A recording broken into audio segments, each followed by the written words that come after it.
Big Sanders. Here. Givens. Gertis. Here. Thank you. Committee members, we have an agenda before us for today's meeting.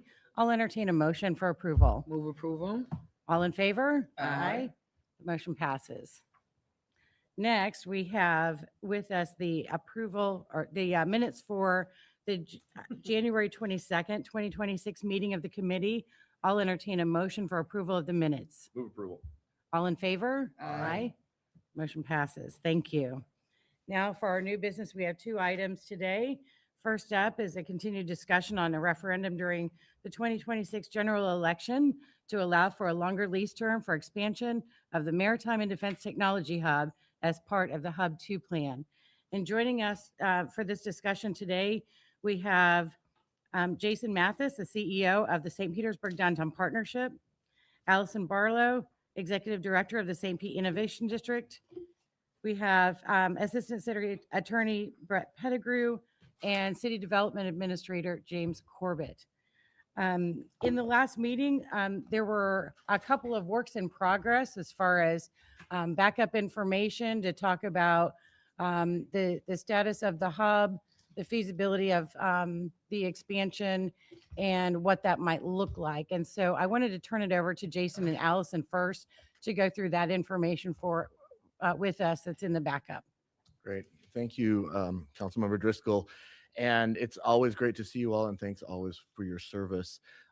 This is a follow-up to a meeting we had a few weeks ago, so we can be very brief, recognizing the value of your time.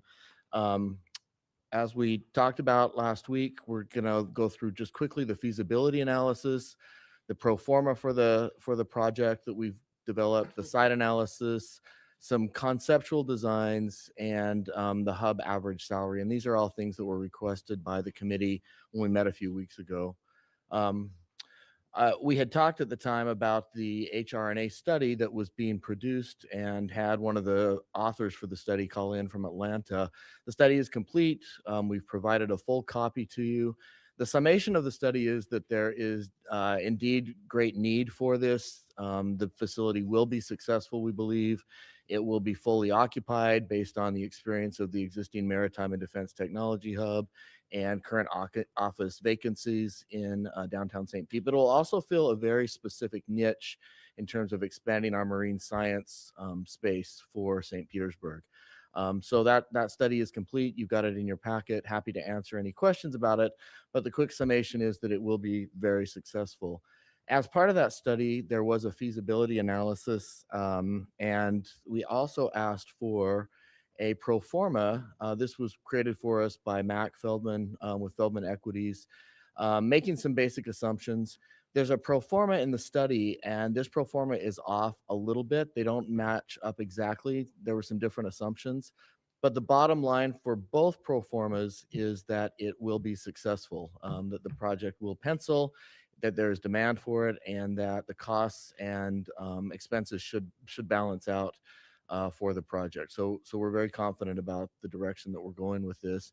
And I actually, at first I was concerned that the pro formas didn't match exactly. And Allison reassured me and said, well, that's actually good because people have different opinions. Like if you get an appraisal on a house, Councilmember Gabbard will certainly know that. Different appraisals say different things. Yeah, they're both competent. But the bottom line for both pro formas was that it would be a successful venture, and that we could move forward with some confidence. So another piece that we've been working on and we included in the packet was just an overall look at the site analysis. And this was conducted by Matt Walker when he was at George F. Young. Looking at the zoning is compliant with the project that we're talking about, so no need on that change. We looked at the FAA height limitations and have been staying within the existing height requirements and limitations, and actually have the opportunity, if we were at some point wanting to go even a little bit higher, we could, but we don't expect that at this point. The next piece is also looking at the FEMA maps, looking at elevation, looking at the elevation of the current building versus the proposed elevation moving forward with this building. And I've actually, go ahead to the next one, had some more detailed conversations looking at grades in the parking lot and different things like that. So already starting to anticipate what kind of potential site preparation would need to happen at the location. The current building does elevate. It's a gradual slope, but we are considering an additional elevation of maybe up to 3 feet on the new building as well. Part of the consideration on that is making sure that we don't create a ramp coming out of the bays that would shoot things off the back of the building, as you guys can imagine, if we make it too tall. So, but we're getting creative on how we might manage that and get the proper elevation. Also looking just generally at the site analysis, it is part of a larger parcel. That parcel extends from the parking lot is to the west of the port building all the way to the gate of the Coast Guard. So we had to subdivide the parcel and identify that particular site. So that's what that is doing. So this is just a little bit of what some of the high level analysis, this is what Matt had put together for us that we've been working on. And that's in your backup as well. Keep going. And you all are familiar with the location. The next set of slides, we looked at we shared with you the floor plan ideas that we had in the last deck. We wanted to share the full packet. So that is also in here. So looking at the location, go ahead. Some of the principles that we're trying to do in here with examples that you see are communal spaces, limited, but still having a little bit of communal. You guys know how important that is in the hub today and will be moving forward. Next slide. The next is to also create we're talking about multitasking the communal space to also be collaborative workspace. So we could set it up with power, with Wi-Fi, things like that, so that people have a little bit of an area where they could sit, have a meeting informally, and also work if they would like. Waterfront connection is the unique differentiator, as we've talked about in our previous meeting. Having something like this in a secure port, it is one of the few areas in the Tampa Bay region that we're able to do this. And having that direct access with the first floor being bays out to the water is going to be critical to this project. We did include a rooftop area, both as a revenue generator as well as an amenity area that can be leveraged by all of the stakeholders. So that's a conceptual design. It also actually creates a space where we can do some solar power and things like that with the overhang. We're looking at different ways, and I've been talking to Claude Tankersley about different ways that we could get a little creative in some of the resiliency and actually energy efficiency planning on this. I'll just add, Mhm. one of the criteria that we're looking at in terms of some of the funding from the county provides a lot of extra points for environmental sustainability. So it's great when doing the right thing also generates revenue to build the building. So we're excited about that. Yeah. One of the things you've heard me talk about is leveraging a shared lobby, both from an operational standpoint that helps us streamline operational costs. You're not operating two lobbies, two areas, but it also creates more security parameters. And so you have a single point of entry for any guests that you can track and be able to do that. So this is just an image of what could be on that area. And then this is the schematics. We'll just fly through here with the building on the bottom right, left, the existing hub to a little bit to the right there, that box, and then a proposed parking area that would actually be a joint parking garage that we're also working independently with the airport and the port to look at doing a joint shared parking in the future. This is what the front potentially could look like. If you're familiar with the hub today, it's on the left where there's a little driveway today. It's where you see those steps up. The lobby would actually be part of the new building. The two buildings wouldn't be actually physically connected, but connected behind the fence line, that facade that you see. So you would walk into the lobby, then go outside for a moment to get into the old building or stay into the new building. This is the water side of the view at this point. The bays are the predominant feature with a little bit of that shared workspace on the right side that would lend out to the wharf. Rooftop view, and you can see sort of our ideas around solar just to get it started. I would say there's a lot of opportunities in this area. One of the challenges, I'll be transparent around, we looked at retrofitting the existing hub for solar, and it was so costly. So building these kinds of things from the ground up is a much smarter move. And so we're looking at all the options. Geothermal is another thing that we've been considering. So lots of different ways that we'll work with Claude and his team about what they would like to see too. keep going. This is one area. Some of you may know there's a program through NOAA called Science on a Sphere, and it's a really neat program. It's a 360 sphere that actually uses high-tech cameras and has shows different weather patterns. You can do different storytelling. You could do all kinds of really neat educational programs. St. Petersburg has always been on the list to get one of these, but we've never had a place to put it. And so one of the thoughts we have is to put it in that collaborative area in the new hub expansion. So that's what that image is showing here. Certainly, as things get tweaked and we figure this out, we'll see what makes sense. But I think it would be a really fun additive. We get a lot of student tours through the hub because we're bringing them through to see different employers. In fact, we have tons of kids coming in tomorrow in conjunction with the mayor's office and the Grand Prix. It would be a great amenity, extra thing to be able to show them and do little educational programs. So that's part of what we're thinking. This is a view looking on 8th Street facing west. So the new expansion would be on the right. The parking would be new expansion on the left, parking on the right, and then just sort of conceptualizing potentially the re-envisioning of 8th Street Southeast in the future. Again, another view of what it could look like. A question that we were asked in our last meeting was, what's the average salary for full-time employees at the hub? It is $91,500.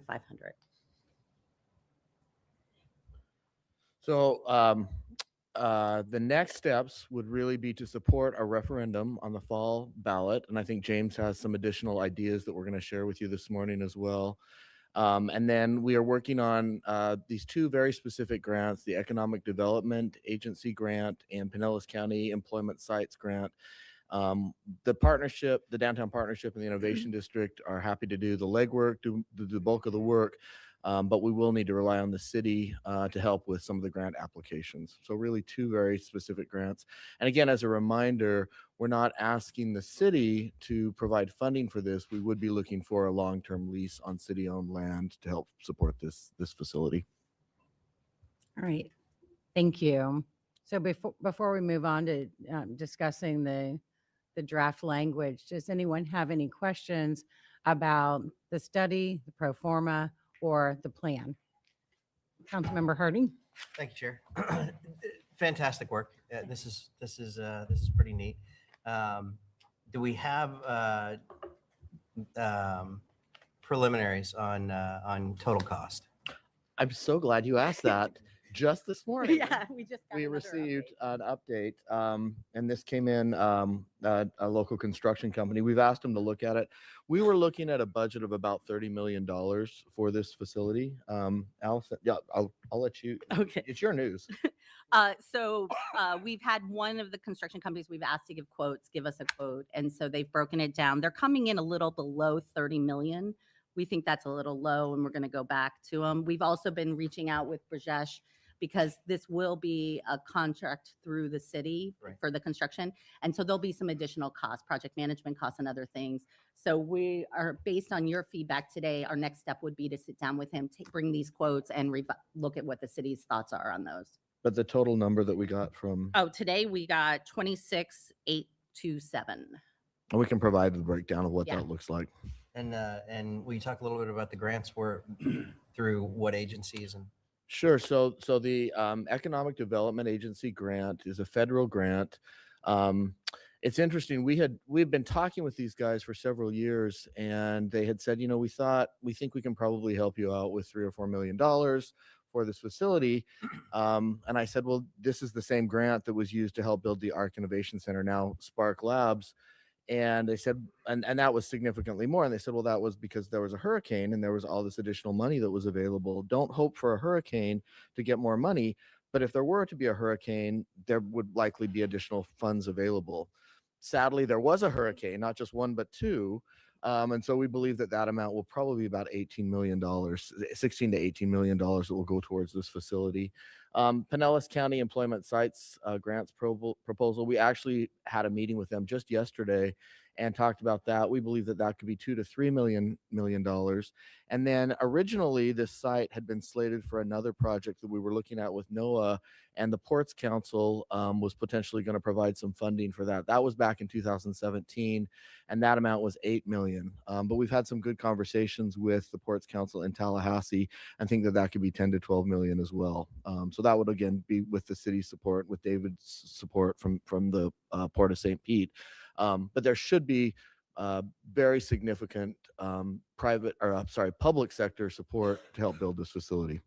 So just to be clear, Jason, you want us to say yes to giving you no money and building something for us? Correct. That is the ask.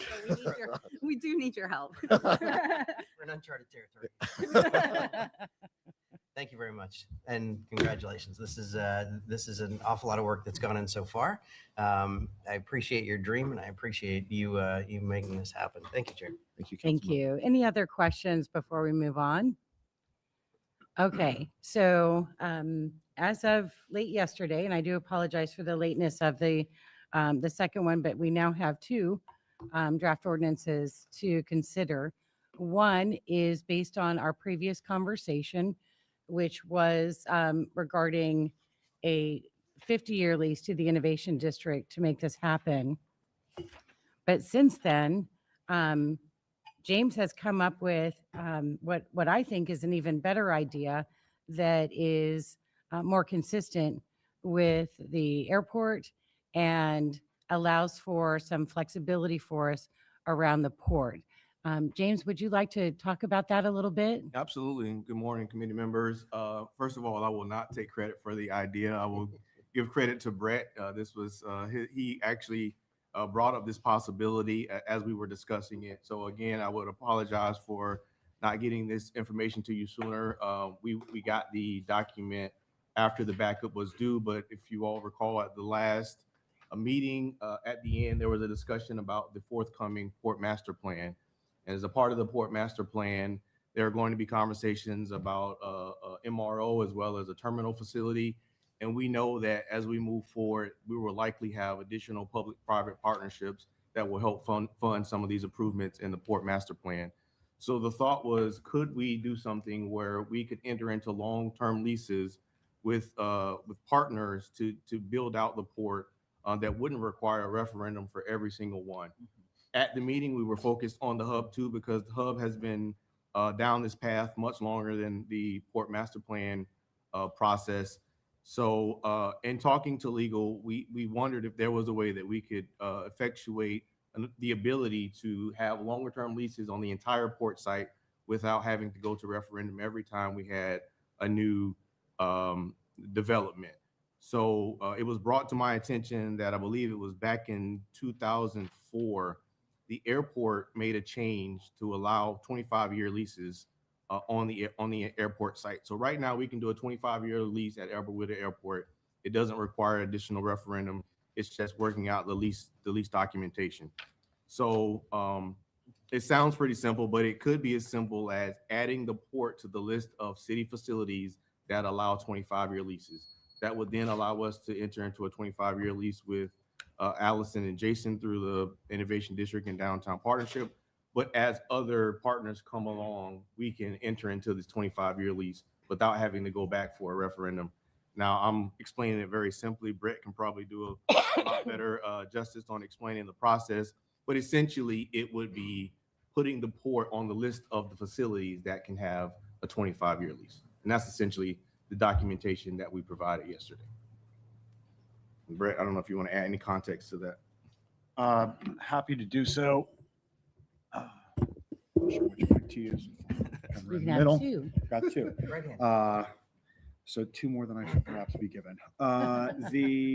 So thank you for that. It's the 1984 Park and Waterfront map establishes a baseline limitation for leasing for 109 parcels of park and waterfront property in the city.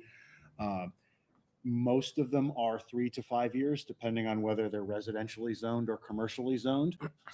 One of them has a 25-year limit already, which was the Bayfront Center, but it's to do an arena, and the arena is no longer there, so that one's moot. But there are 6 of them that have a 10-year lease limit. One of those is the port. In 2004, actually both the Whitted and the port were put on to be given 25-year lease limitations. The Albert Whitted referendum item passed. The port one did not. I'm not sure why. Perhaps it wasn't ripe at that time. But there's already a section in the charter that says properties with 25-year lease limitation. 1, Albert Whitted. There is no 2.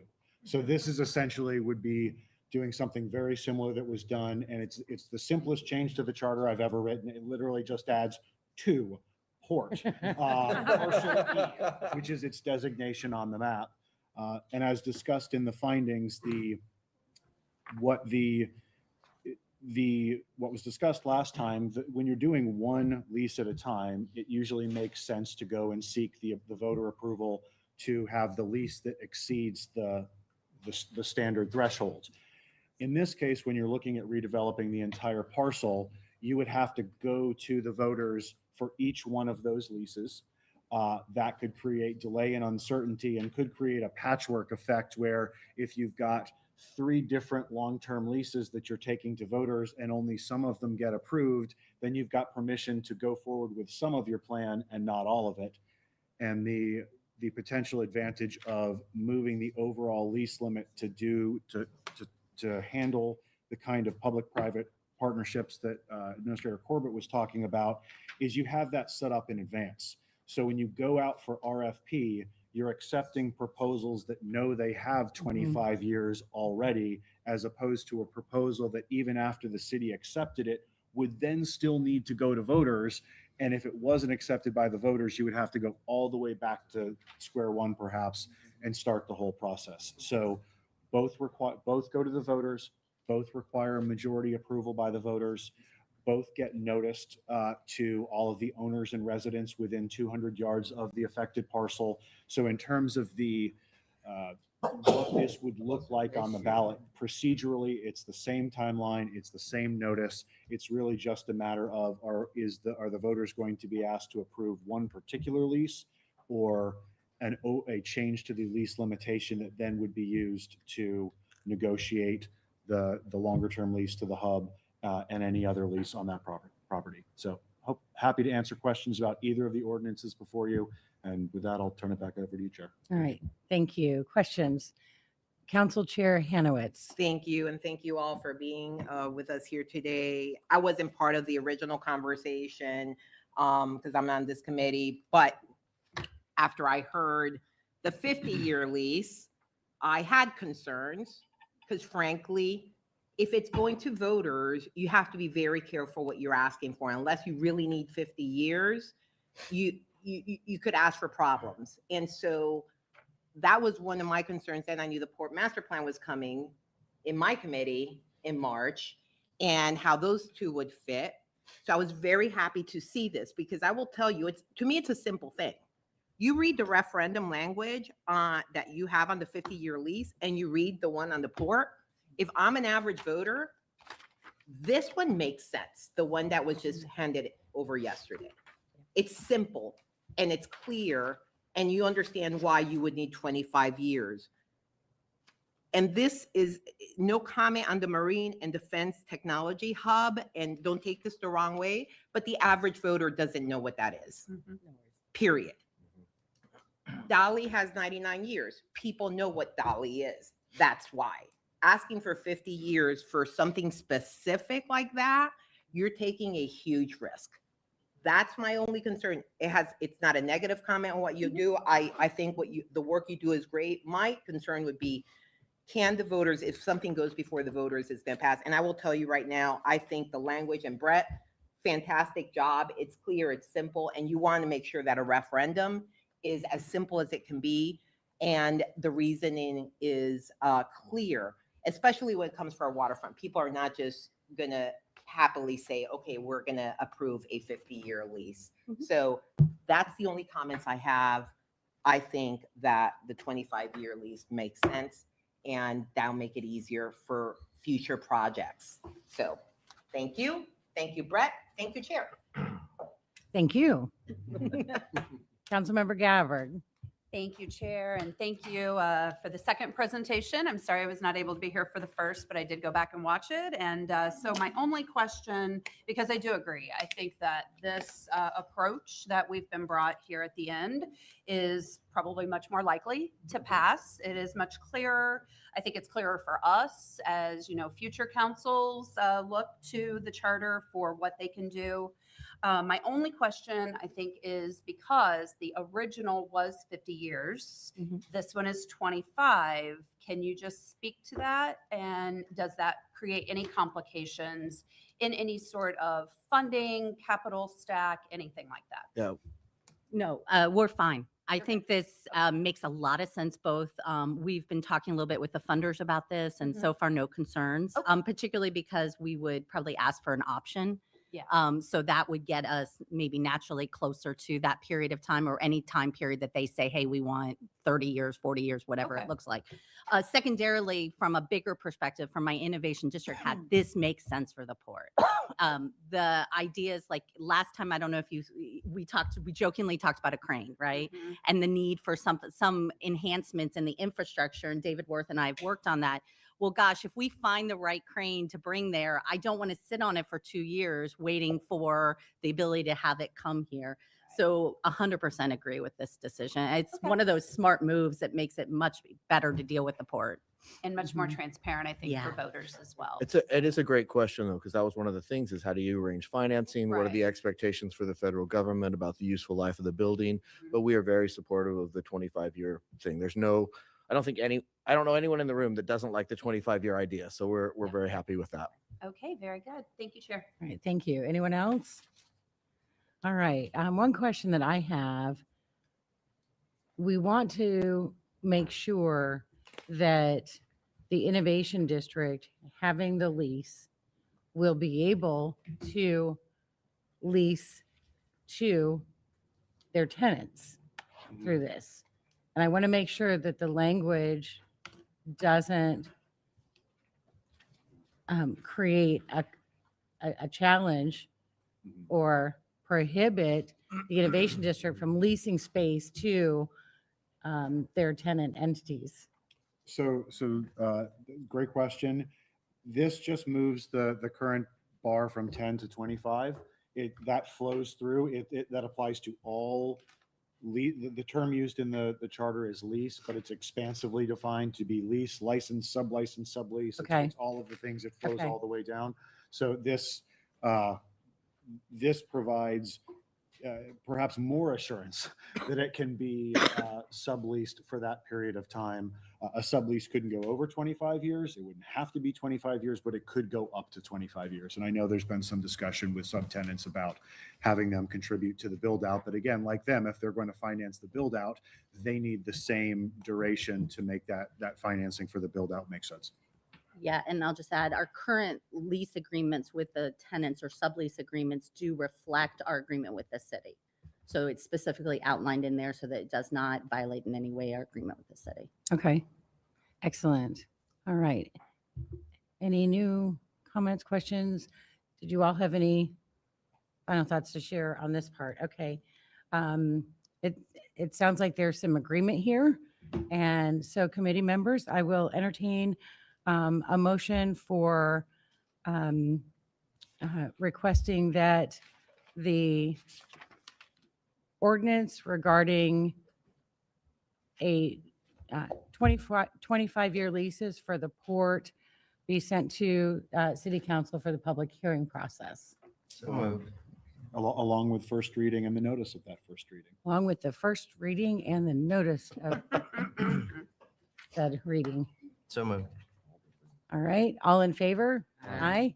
Motion passes. Thank you.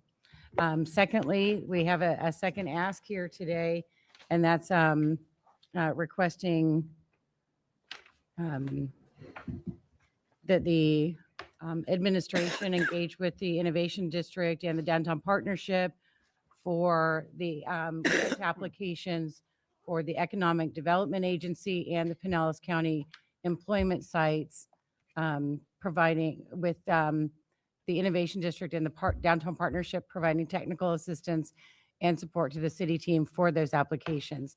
So I'll entertain a motion requesting the administration's cooperation on that. Move to approval. All right, all in favor? Aye. Aye. Motion passes. All right, Thank you all very much. thank you. Great job.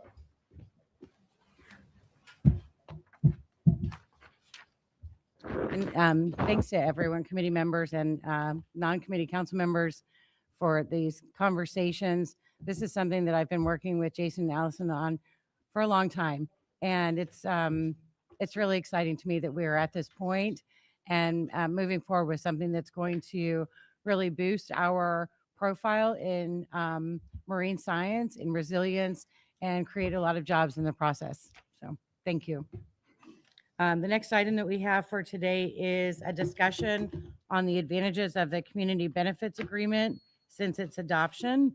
For that today, we have Economic Development Manager Andrea Falvey. Councilmember Fix Sanders, I believe this was your new business item, so I'd love to offer you the opportunity to introduce it. Thank you so much. Thank you for everyone for being here today. And as we know that this community benefits program was a true labor of love by a lot of community advocates, as well as those concerned with development for the city of St. Petersburg and what that development will actually contribute to the city in some of the areas that we need some attention to be paid to. So this was something that started way back in 2016. We finally got it across the finish line, and we celebrated our 5th anniversary with this.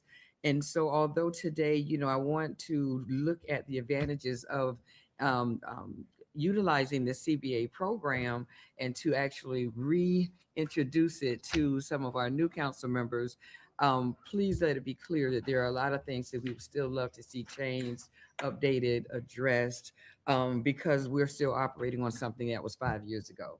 And we know how times change. So I want to thank you for coming to make the presentation on the CBA.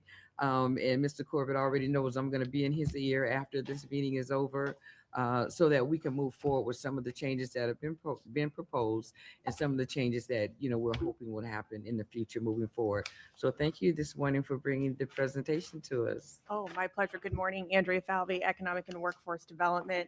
And let me just again, thank you all for the opportunity. I see I have almost all of you here today, so that's fantastic. And this looks a little bit confusing. It is a little confusing, but we'll step it through, and we're certainly happy to answer any questions as we go through. So we just wanted to get started with a little bit of an overview of the community benefit program. Again, this isn't something that we've had a lot of applicable projects for. So every time we step through it, we always want to do a little bit of level setting.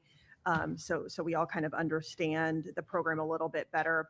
So as Councilmember Fix Sanders alluded to, the community benefit program was adopted by City Council in July of 2021 to address the lack of benefit to economically disadvantaged communities amid the rapid pace of real estate development in St. Petersburg. And the policy requires qualifying development projects receiving public assistance, city assistance, to deliver measurable impacts in the following key areas, which you'll see on the screen: business equity, contracting with small and minority-owned firms; workforce equity and development, hiring apprentices and disadvantaged workers; sustainability and resiliency; affordable and workforce housing; and other community priorities, such as supporting the arts, health, education, and technology initiatives. As I'm sure you saw in the backup material, one of the changes that we are contemplating is an alteration to the process. But I did want to, again, level set with what the current process for the community benefit program is. So the current trigger for the program is a developer that is receiving city participation on their project submits something called a community benefit impact report to the CBAC. And then the developer would request either the streamline or the standard process to step through. And that's made in conjunction with the city person of designation, or POD, which is just a point of clarity. I wanted that POD is referenced throughout some of the documents. So I wanted to explain what that stood for. So the streamlined process, as you all can see in the backup materials, That is a very rigorous set of kind of predetermined community benefits that that developer would have to agree to. And then the standard process allows them, based on what tier they would fall into, based on their city participation, that would be, they could choose from kind of the menu that's in the guidance document. So the streamlined, they're able to kind of skip over some of the process because those community benefits are it's a pretty high bar for what they would have to do. And then, or the standard process, which the standard process is what we're contemplating changing as we move on. Then the city would conduct a public meeting. Then there would be the selection of community benefits. Again, this goes back to the streamlined and the standard. In the standard process, the developer would select benefits based on what tier they fall into, and that is already prescribed for them. That menu of available benefits is described in the CBA guidance document. They also have the ability to propose alternative community benefits that can be considered by the city and the CBAC. So right now, this just describes what the current tiers are. So tier 1 is any project with city participation value equal to or greater than 15% of the total construction cost. Tier 2 is city participation value equal or greater to 20%. Tier 3, 25%. The minimum city participation value is $500,000. And a project with city participation value above 30 million is tier 3, no matter what the total construction cost is. The city would then seek CBAC input, and based on that input, the final community benefit agreement would be presented to City Council for consideration and approval. So as of today, we've had 2 projects that were covered under the ordinance. The first is the 800 block redevelopment. So in May of 2022, Moffitt Cancer Center and the TPA group proposed a mixed-use development for a cancer center, residential tower, and a hotel. The CBAC project committee meetings were held over that summer between June and August. And then following negotiations between the city and the developer, the CBA put forward a list of recommendations that included an increase in affordable housing unit. That project, however, was terminated in August of 2022 because it was determined not to provide sufficient community benefit. The next project is, of course, the historic gas plant district development. So in December of 2023, the Hines, the Tampa Bay Rays development team, proposed large mixed-use development plans that included office and hotel space, residential units, entertainment, community space, and more. In winter of 2024, the CBAC project committee meetings were held, and they did produce a revised draft term sheet, which increased the number of affordable housing units and provided recommendations surrounding apprenticeship commitments and utilizing disadvantaged workers. They also recommended a series of design and construction standard recommendations. In July of 2024, St. Petersburg City Council and the Pinellas County Commission approved the historic gas plant district redevelopment plans. However, as we all know, in July of last year, City Council unanimously voted to terminate the deal. So even though both of these projects were covered, neither of them came to fruition in our community. So looking forward, we just wanted to, so that's kind of a recap of where we have been. At the end of last year, the current Community Benefit Standing Committee met and expressed a desire to review the existing CBA program to identify potential ways to enhance the program. The Standing Committee outlined goals to improve collaboration and engagement among the development teams, the CBAC, the city, and the broader St. Petersburg community during active projects. After we took that feedback at the December meeting, staff, along with our colleagues in legal, worked on new language and new proposals, which we'll step through here momentarily. We brought that back to the CBAC at that meeting on January 26th. We had further discussion, it was voted on and approved. I just want to take a minute. I see Mr. Mathis has stayed with us in the gallery. He's the vice chair of the CBAC, and also Dr. Ruth Whitney. I just want to thank them so much for their leadership and commitment to the process. It was Mr. Mathis's original ideas that kind of got this conversation started, and we're just really thankful for their commitment to both the committee and to our community. So the first series of changes you'll see up here on the screen are dealing with the Community Benefit Advisory Council, both the standing committee of the council and then the expanded project committee. So right now, the current structure of the standing committee is 4 members, 2 of whom are appointed by the mayor and 2 of whom are appointed by city council. The proposed changes that we're contemplating would increase that standing committee to 6 members, 3 members appointed by the mayor, 3 members appointed by city council.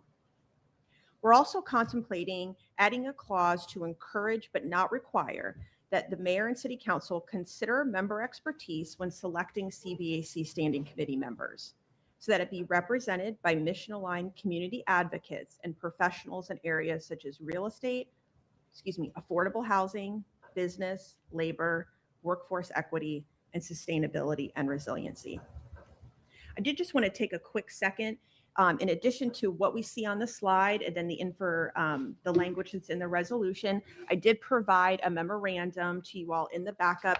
There are 2 little typos in this section on the memo, and that's my fault. I apologize for that. It was an oversight. We went through a couple iterations of it, and it wasn't caught before it got sent out. So what's on the slide is the proposed language, and then you'll also see this. Our colleagues over in legal were kind enough to provide a draft resolution, which was provided in your backup.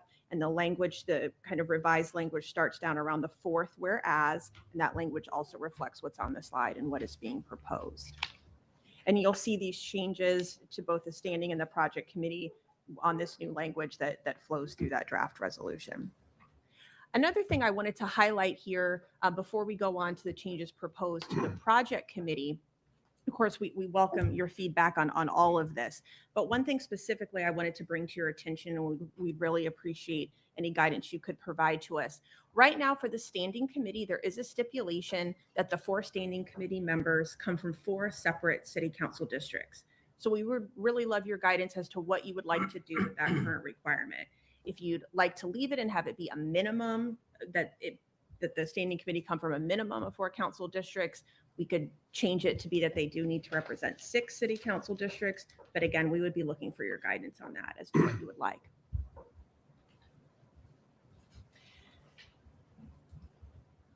The next changes that we're contemplating would be changes to the project committee. So right now, the project committee members must be from the surrounding neighborhood or work or own a business in which a covered project is located or within a 1-mile radius. And of course, they must complete financial Form 1. We are not proposing to change that requirement. Right now, the current structure, which again is on the left side of the chart, is 9 members. So that would be the current 4 standing committee members, 2 ad hoc members appointed by the mayor, 2 ad hoc members appointed by city council, and then 1 city council member appointed by the wider body. We are proposing the changes that you see on the right-hand side of the chart. So we would still leave it at the 9-member count, but this would include the 6 standing committee members that were contemplated on the prior slide, 1 ad hoc member appointed by the mayor, 1 by city council, and we would still have 1 city council member appointed by the wider body. And I will make a quick note here that these changes that we're contemplating regarding the project and standing committee, those can be handled by the adoption of a new resolution, which would supersede the current one. What we're going to step through in terms of changing the process, that would require the adoption of a new ordinance. So the other piece of feedback, in addition to changing up the makeup of the committee, is the CBAC really expressed a desire to be involved earlier in the process. That on the prior 2 projects, it was more of the developer negotiated with the city, and then the CBAC was presented with something, and it was, okay, what would you like to do with that? And they really wanted to change it. And again, staff and administration are absolutely in support of this, is to bring the CBAC into the process a little bit earlier so that the developer and the city can hear from the CBAC and the community through them. What are their needs? What are their priorities? Is the developer contemplating community benefits that really aren't of interest to that particular community, but maybe they don't know of other things, or maybe they want affordable housing to be more, or they want resiliency to be more, whatever it is. But we want to try to incorporate that feedback a little bit earlier so it'll inform the negotiations. So we're going to, we're so thankful for legal to provide this to us. So we thought the easiest way to present it would be just to take the current city code that deals with the CBA and make a red line version, or in this case, green lined. It is green on the sheet. And just to go through the changes, and you can see kind of how that would reflect in the city code, and to see what's being struck out and then what remains. So one of the things that we wrestled with is, if we're currently, as we talked about on the previous slide, the current trigger for the program is the submission of this community impact report. And so we were really wrestling with what would be then the trigger, because it's the determination of the city participation value that would let the city and the CBAC know that it is a covered project, and that the process can start. So we were really wrestling with what would then be the new trigger. And I really want to thank Attorney Busias and Attorney Dyer for their creative thinking, because we were struggling with this a little bit. But we came up with this introduction, and this is here on the slide, of the proposed covered project concept. And what that would be, so this new language, which you'll see at the bottom of the page 2 of the ordinance, inserted there in green, it introduces this concept of a proposed covered project, which means a project for which the city has selected a developer. The city participation in the development is proposed and under evaluation by the city. And the city reasonably anticipates that the city participation value will meet or exceed the minimum threshold for a covered project, even though the actual city participation value and tier designation have not yet been determined. So because we have introduced this new trigger into the process, it does then necessitate that the standard process then would change. So you can see, obviously, and I apologize for how densely populated this slide is. You can see, starting at the bottom of page 5 in the green line ordinance, how the standard process would change with this introduction of the proposed covered project language. You can also see that we're not taking anything away from the CBAC. We're not removing any of the opportunities for public input. We're simply adding to it and bringing them in a little bit earlier to hopefully inform the process. So again, if the city knows that we have a proposed covered project, the Community Benefits Advisory Council, the project committee, will be established for the covered project or proposed covered project. And after the developer selection and prior to determination of the city participation value, the developer must meet with the CBAC. So that is a change. So before that city participation value is determined, the CBAC is brought in. And the purpose of the meeting is for the developer to present the proposed covered project, the developer's request for city participation, the developer's proposed community benefits, and to receive input from the CBAC regarding community priorities, concerns, and desired community benefits. The city shall conduct a public meeting to seek input from the surrounding neighborhoods and community on the community benefits being proposed for the covered project or proposed covered project. And then at that point, the city participation value will be determined. If the city participation value does not meet the minimum threshold, so after the negotiations are complete, if it's determined that the city participation value will not be high enough to be a covered project, then no community benefit agreement is required. That project committee is disbanded and the development can move forward. If the proposed covered project then qualifies as a covered project, so we have that city participation value determined, they would be subject to the ordinance, then the project will be designated as a tier 1, tier 2, or tier 3. And everything that we talked about at the beginning of the presentation will apply. So they would still have to take the benefits outlined in the guidance document, put the information together, and they would have to come back to the CBAC and step through a process very similar to what we undertook a couple years ago with the historic gas plant.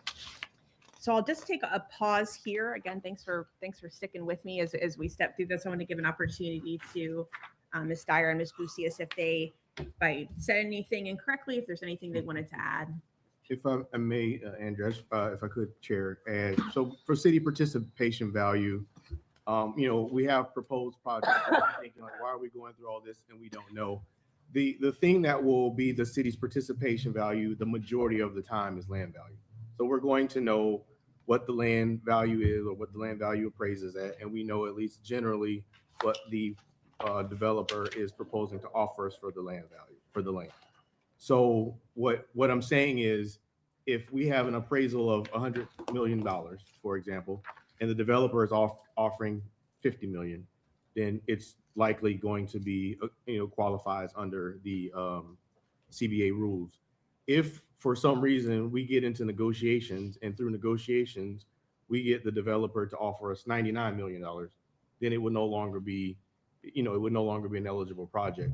But generally, the participation value is going to be through the land.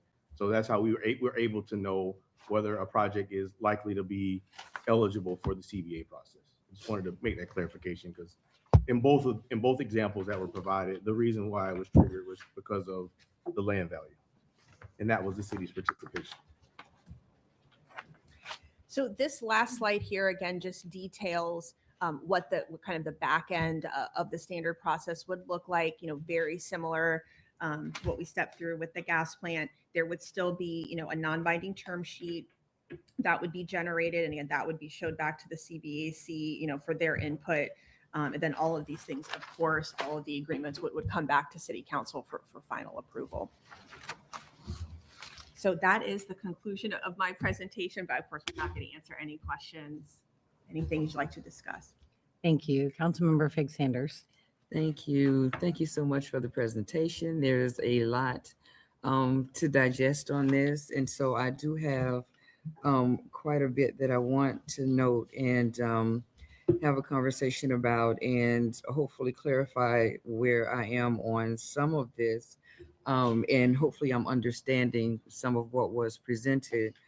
One of the first things I want to note is going to the committees.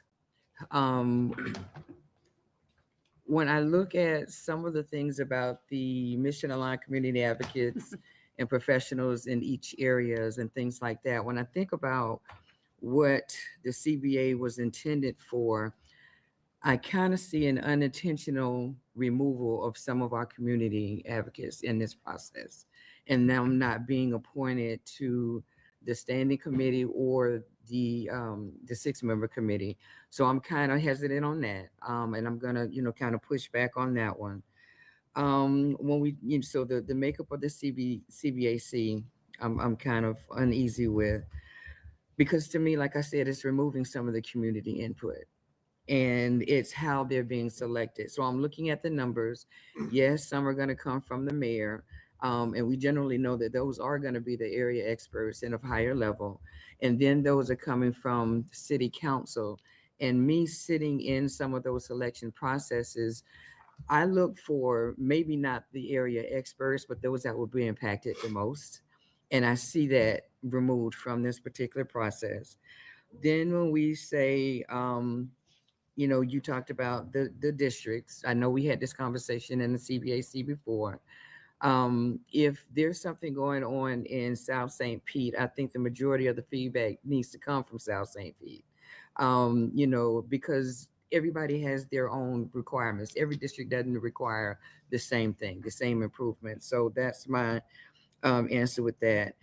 Then I am totally, I understand that there's a conversation about moving the community impact report.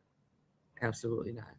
We need to know what the developer is going to do, what they plan to do, and how that's going to actually impact. Because if we don't know if the developer is unsure, I understand we're having a public hearing, and I see we're going from 2 now to 1. But if we're not having a public hearing where the developer up front is telling us what the motives are. I know, I heard Mr. Corbett talking about the land value, but the land value isn't what's going to help the residents in that area with what the CBA is supposed to be about. And the community needs to know up front what the developer intends to do to benefit them if they're selected to do that particular project.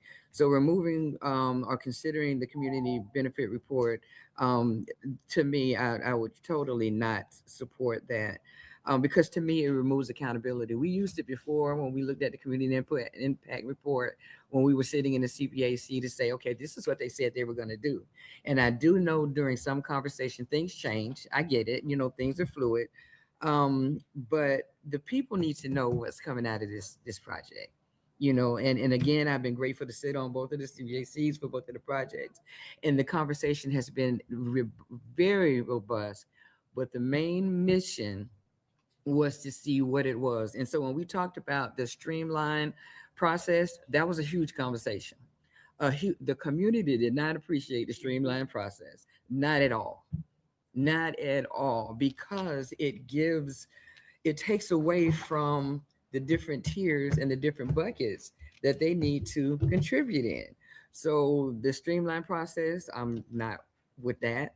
And as far as the because we're letting the developer choose what they want to do and what they don't want to do. We're not having that input, although we're getting the input. We're being heard, but are we being listened to?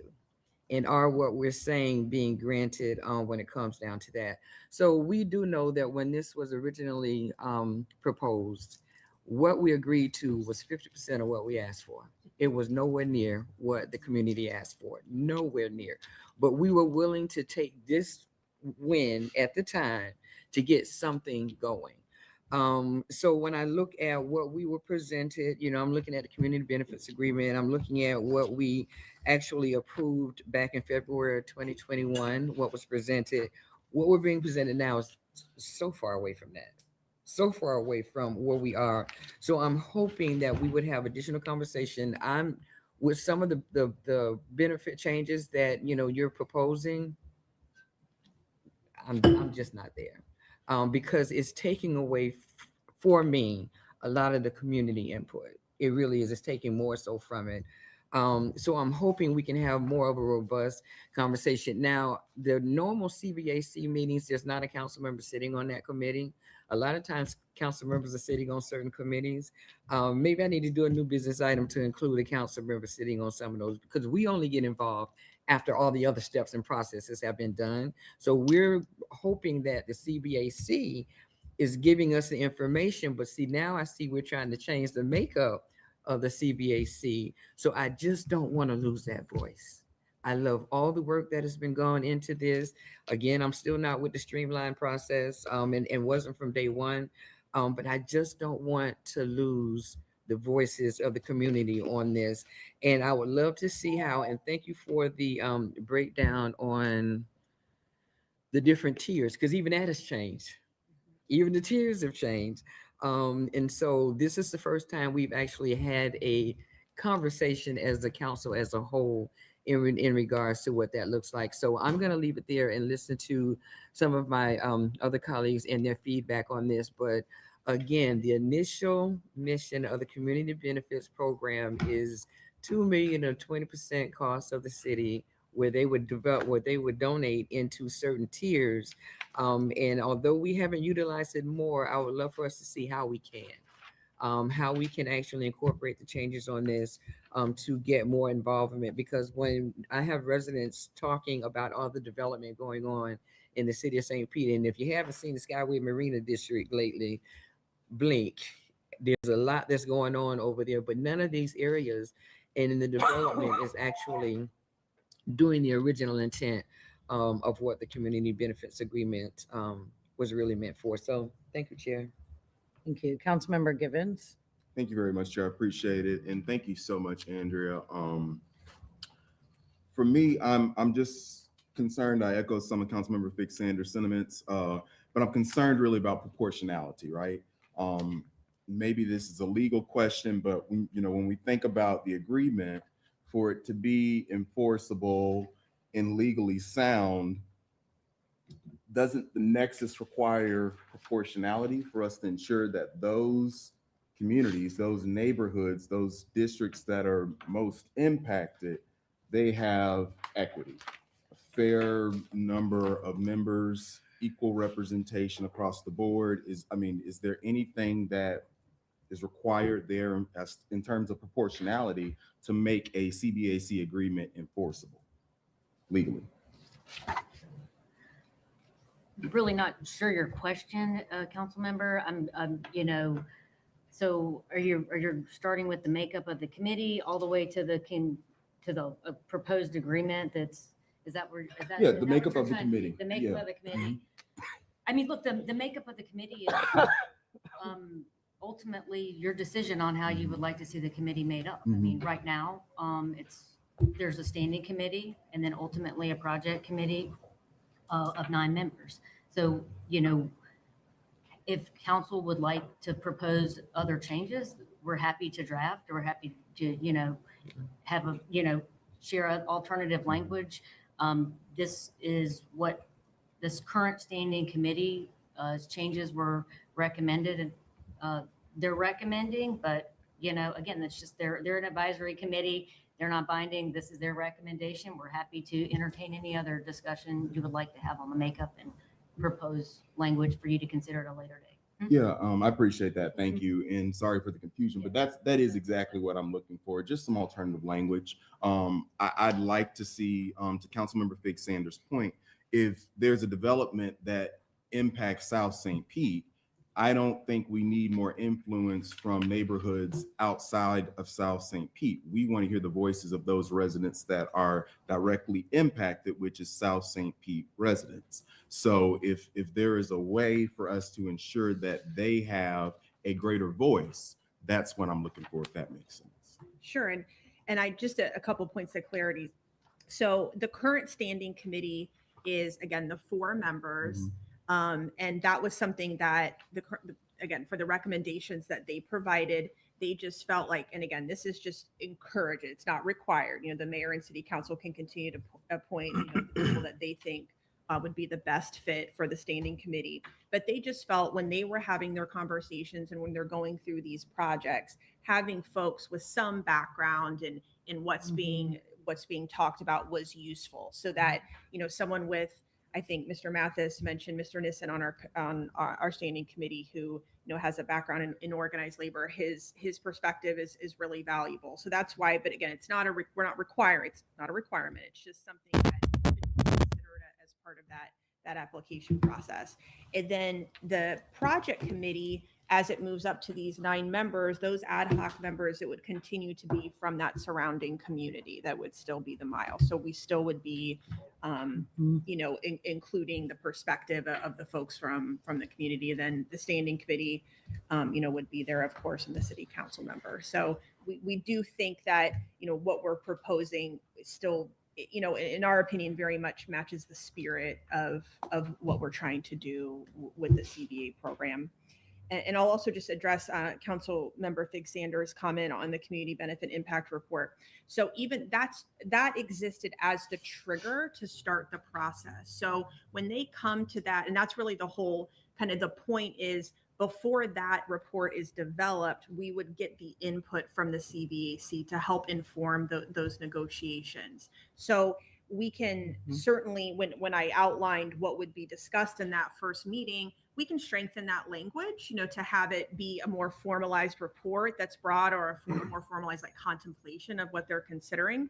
But then that term sheet would come back. So it's not that there's a strike through on here, but it's not that we're eliminating the report, or we're eliminating the outline of the benefits. We're just bringing the CBAC in earlier so they could help inform it. So the actual, what the benefits are, what the city participation value, that will still be codified in written documents that can be reviewed by the CBAC, because that process that we stepped to for the gas plant, we're still going to go through a very similar process to that. It will just be more informed by the CBAC at the front end. If I can just talk a little bit about, so the makeup of the committee, obviously that was a recommendation from the standing committee. We're here to get council's feedback on the committee's feedback on that. This is simply a recommendation. As it relates to the community impact report, and as Andrea mentioned, it struck through because right now that is the thing that officially begins the community benefit process. After the community benefit the community impact report is submitted by the developer. What we're proposing, and again, I agree, we can put some stronger language. Once the proposed development is, once it's considered to be a proposed development and they make that initial public meeting, likely, I mean, they would need to bring something. Here is what we propose, right? So if you're not calling it an impact report, but they would tell the community, here is what we're suggesting to provide as community benefits. They're going to tell the community that. Because it's early on, the community could say, we don't really care about that. We don't want this thing that you're doing. We want more of that, right? So then that actually gets built into the negotiations. And then once the negotiations and we get a term sheet, we're still going to come back to the CBA. This is an actual document that we're coming back to the CBAC with, which you would equate to the community impact report. The problem with the community impact report being the trigger is that you can't really do that until you have a term sheet. And by the time you get to a term sheet, you've negotiated so much. This is what we heard from the committee, is that use the gas plant, the last gas plant as an example. We went through a long time of negotiation. We came with the community impact report, and it wasn't like if the committee said we want 400 more affordable housing units. That's going to affect all these things that have already been discussed. If we were able to get that on the front end, it could be incorporated in the negotiations. So the idea is not to eliminate the official report that comes back to the committee. The developer would still have their proposal. They would say, here is what we're proposing as community benefits, X, Y, and Z. But the community at that time could say, well, this is great, or we want more of this, less of that. We don't care about any of this. This is what we want. Then when we do the actual negotiations, that we can incorporate as much of that stuff into the negotiations and not come to the CBAC in the end when kind of the framework is already developed, the term sheet is developed. And, what we heard from the community benefits group is we felt like it was set. It wasn't really a lot of wiggle room there. There wasn't really a lot of places to move because you now have a term sheet and anything that we do here is going to affect that. If that conversation could have started earlier, we could have incorporated those changes, or maybe the community is asking for something that the developer didn't even realize the community wanted. So that was the idea of starting the process earlier. We're not eliminating the official report that will come back to the CBAC. Can I respond to that? Well, Councilmember Givens Oh, still has the sorry. floor. I'm sorry, go ahead. And I just want to right, remind ma'am. everyone, we do have, this meeting is technically supposed to end at 9:45. We have our flag raising out front at 10. Oh, okay. It's pretty clear that this will be continued. Yes, And I will put it on the very next agenda for March 26th for Okay. continued conversation. okay. So don't worry. But Councilmember Gabbard also wants to speak, and I want to give her that opportunity too. So we'll do, Givens still has the Go floor. ahead. Thank you. Thank you, and I'll be very brief. Just one comment that I do support increasing representation from 4 to 6 council districts. Thank you, Chair. Councilmember Gabbard. Thank you, Chair. And I'm not a committee member, so I don't have a vote here today, but I certainly am very glad that Councilmember Fig Sanders went first, because so much of what she had to share, I echo. There were only 3 of us sitting here whenever we created the CBAC or the Community Benefits Agreement. And you're right, that was 50% of what we really wanted. And I have a lot of concerns, way too many to go over in the short amount of time that we have. The impact report being the trigger, I guess a major question I have is, I mean, this worked the first 2 times. It's not that the benefits agreement process did not work. It is that other circumstances caused those deals not to go through. You can write whatever you want in a report or in a PowerPoint, but to be very honest, the first time the mayor canceled it, the second time the developer walked away. It was not this process that did not bring us to a term sheet and the potential for a deal. So I just want to be very clear about that. And that is what gives me a lot of pause, because I'm not sold on what's broken.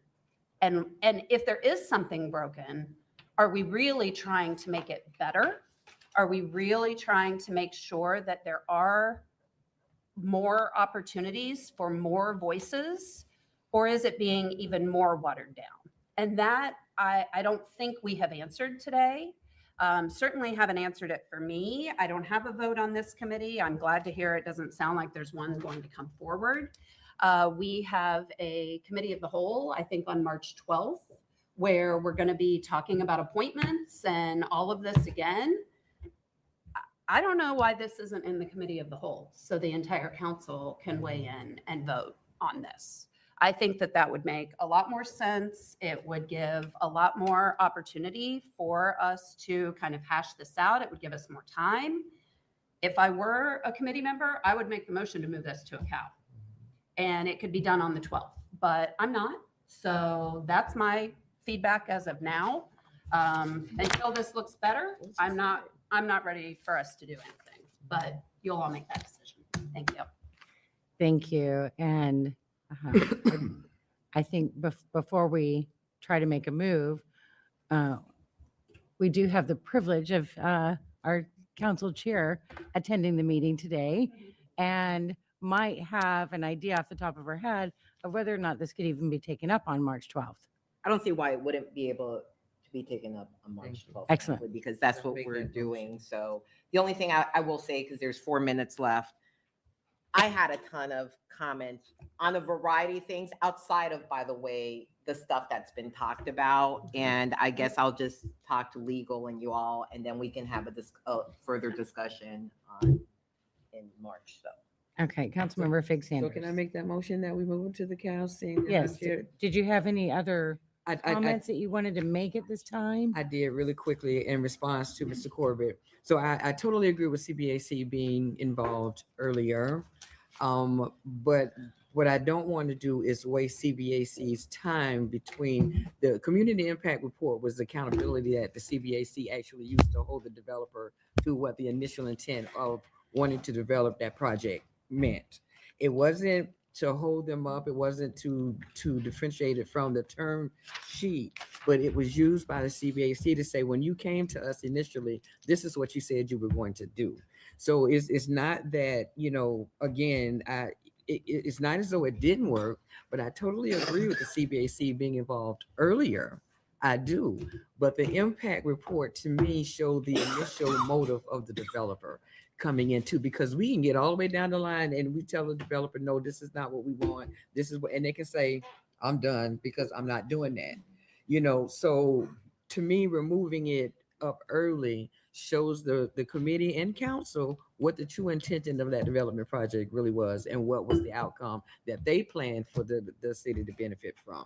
So I'll leave that there. And I make that motion that we actually carry this conversation on to the March 12th cow. Thank you. So we have a motion on the floor.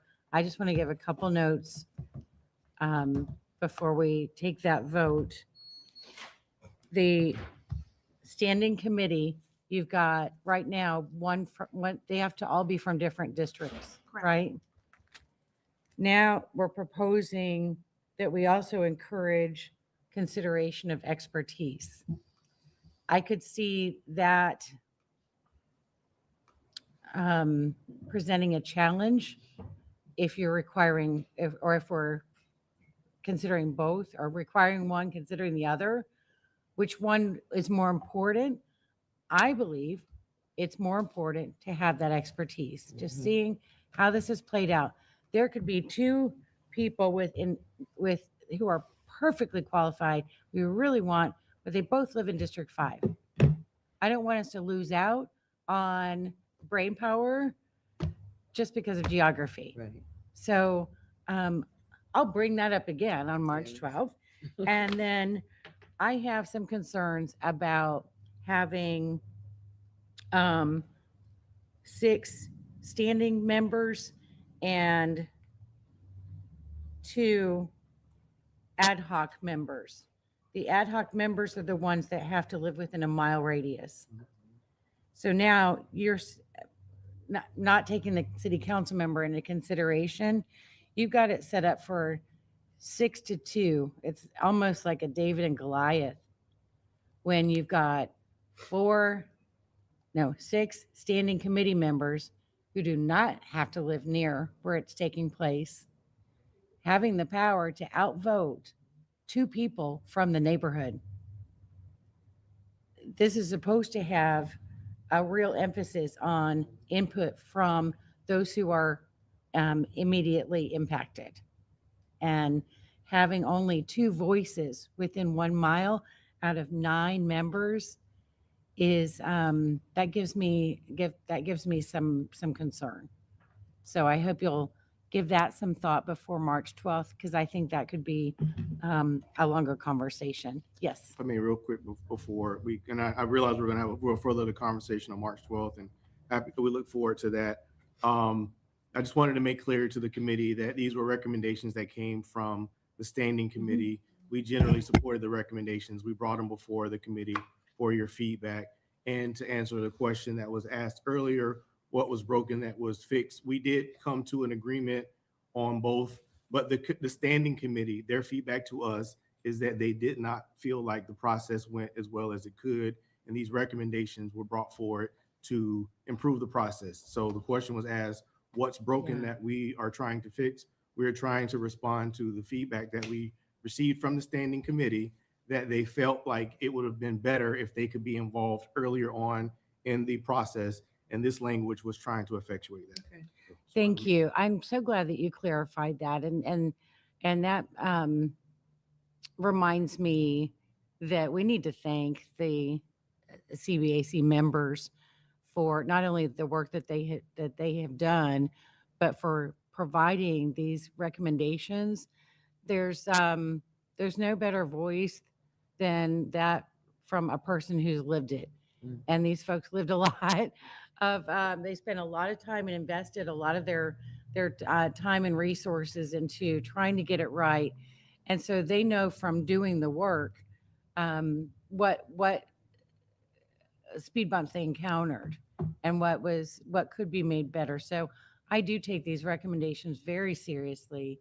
And although we may not ultimately adopt all of the recommendations, we're certainly going to give them the respect that they deserve. Thank you. Anyone else? All right. Thank you so much. This concludes today's meeting. We need to vote. Oh, you know what? We're not concluding yet. We have a motion on the floor to move this discussion to a committee of the whole meeting on March 12th. All in favor, please say aye. Aye.